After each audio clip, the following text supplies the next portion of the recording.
Signed in 1787, the U.S. Constitution states that no state shall make anything but gold and silver coin a tender in payment of debts. In 1791, to help pay for the Revolution, Congress established the first national bank of the United States. Within a decade, it became evident that taxes were being sent to the Crown, and the bank was not renewed. A political battle ensued, which resulted in the formation of America's first two political parties, the Federalists and the Democratic Republicans. The framers of the U.S. Constitution left out any mention of political parties because they saw them as corrupt relics of the British Crown's divide and conquer system. The second central bank was chartered in 1816 and shut down in 1832 by Andrew Jackson, who wrote that the bank was unauthorized by the Constitution, subversive to the rights of states, and dangerous to the liberties of the people. For nearly a century, America thrived without a central bank, until 1914, when the privately owned Federal Reserve banking system was quietly given power over America's wealth. In 1933, the U.S. government declared bankruptcy, and the Fed shifted to a debt-based economy. And after the U.S. dollar was made the world reserve currency, the entire world became dependent upon debt.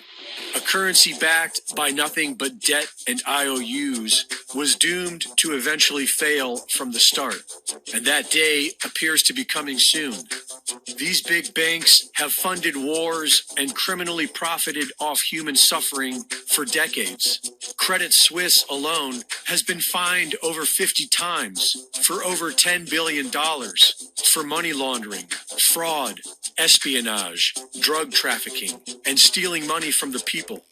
Every person in the civilized world is now feeling the same financial pressure being subjected by the U.S. Federal Reserve. Nations of the world are buying up record amounts of gold. 3/4 of the world have joined Brics to prepare for a new world reserve currency after the end of the U.S. dollar. Zimbabwe and Mexico are now joining Brics. But it's important to remember that the Federal Reserve Bank is operated by BlackRock. BlackRock is operated by the Rothschild City of London banking cartel. And so even if the Fed collapses, Brics is most likely another proxy of this old banking cartel. The idea for Brics was born in 2001 from Goldman Sachs. The Federal Reserve Bank's digital is already hugely unpopular.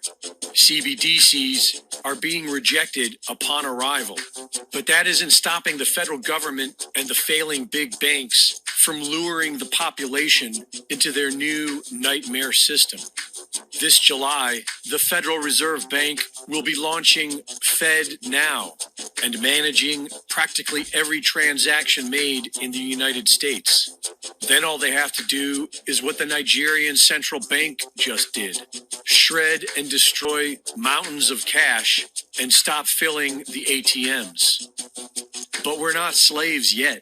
And if we want to have financial freedom, then it's time to fight back against the CBDC concept and return to lawful constitutional money.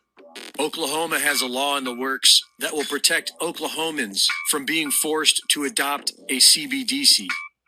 And Florida is now working on a law that will expressly prohibit the use of a CBDC.